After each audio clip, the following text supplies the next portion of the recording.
Good morning, everyone. The next topic is telling current actions.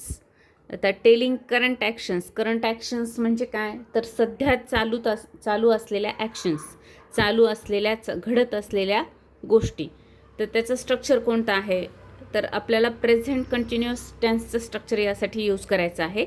Subject plus am or is or are ह्या तीनपैकी एक. Am is are plus present participle of the verb. याला आपण शॉर्टमध्ये असं लक्षात ठेवायचं आहे, S plus am or is or are plus V4.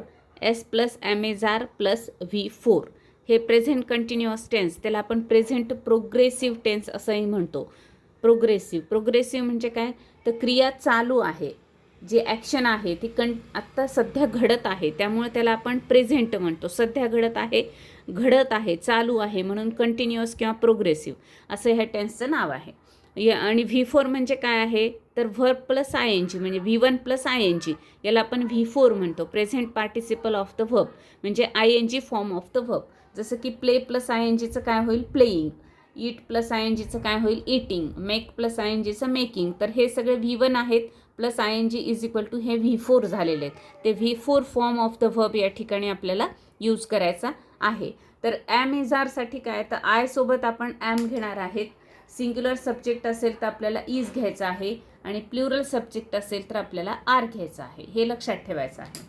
मग आपण सध्या आत्ता कोण कोण काय काय करत आहे, तर ते सांगण्यासाठी, म्हणजे जी प्रोसेस आपली चालू आहे, क्रिया चालू आहे, हे सांगायचं आहे. तर त्यावेळेस आपण हा टेन्स यूज करू शकतो, हे स्ट्रक्चर आपण यूज करू शकतो.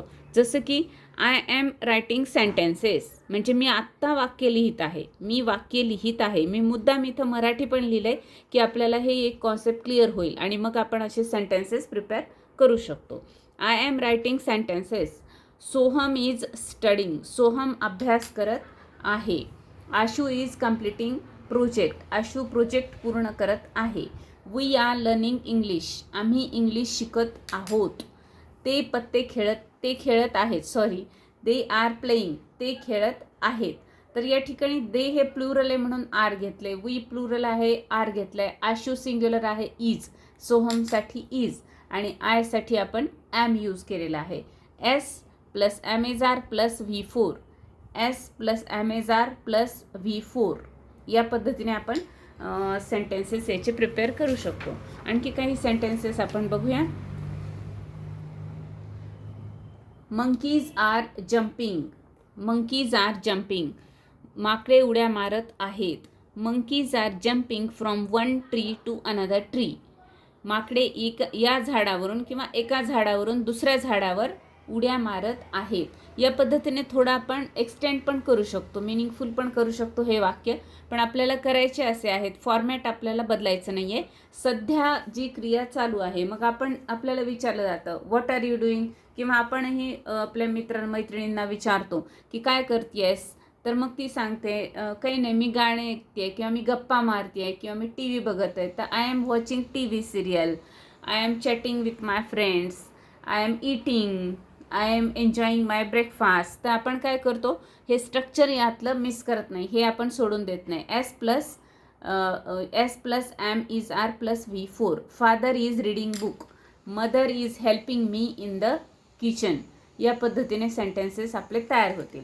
मग आता याचं होमवर्क आपल्याला असं करायचं आहे, राईट डाऊन 50 सेंटेन्सेस. किती करायचे आहेत आपल्याला, 50 सेंटेन्सेस. यासाठी आपण व्हर्बची लिस्ट समोर ठेवायची आहे. त्या व्हर्बच्या लिस्टमधले वेगवेगळे व्हर्ब्स यूज करायचे आहेत, आणि सब्जेक्टसुद्धा डिफरंट घ्यायचे आहेत. जसं I, we, you, he, she, it, ते हे पण आहेत.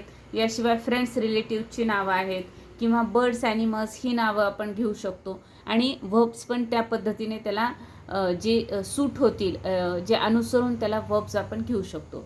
Read aloud 2-3 times. तर आपल्या परत आर्टिक्युलेटरी सिस्टीमला प्रॅक्टिस होण्यासाठी आपण काय करायचं आहे, त्याचं 2-3 टाइम्स मोठ्याने रीडिंग करायचं आहे. Write some examples in Marathi. जसं या पद्धतीने मी इथं लिहिलेले आहेत, काही ट्रान्सलेट केलेले आहेत, तसं आपण पण काय करायचं आहे, सगळ्यांनी ते ट्रान्सलेट करण्याचा प्रयत्न करायचा काही सेंटेन्सेस, म्हणजे आपल्याला नेमकं ते लक्षात येतं की हे स्ट्रक्चरचं अर्थ असा होतो असं आपल्याला लक्षात येतं. यासाठी टेन्सचे आधी काही व्हिडिओज मी केलेले आहेत. ग्रामरच्या सिरीजमध्ये टेन्सेसचे व्हिडिओज आहेत. त्या टेन्सेसचा व्हिडिओचा थोडासा एकदा दोनदा जर जास्त डिटेलमध्ये अभ्यास केला तर आपल्याला त्याचा ग्रामर पॉईंट ऑफ व्ह्यू पण लक्षात येतो आणि मग ते स्पोकनमध्ये आपण जास्त चांगल्या पद्धतीने यूज करू शकतो. जर ते नसेल अभ्यास करायचा तरी एवढ्या याच्यावर पण आपल्याला हे सफिशियंट आहे की आपल्याला हा टेन्स याच्यासाठी वापरू शकतो किंवा हे स्ट्रक्चर आपण या गोष्टीसाठी वापरू शकतो. एवढंच आपल्याला लक्षात ठेवायचं आहे. थँक्यू. भेटूया आपण नेक्स्ट व्हिडिओमध्ये.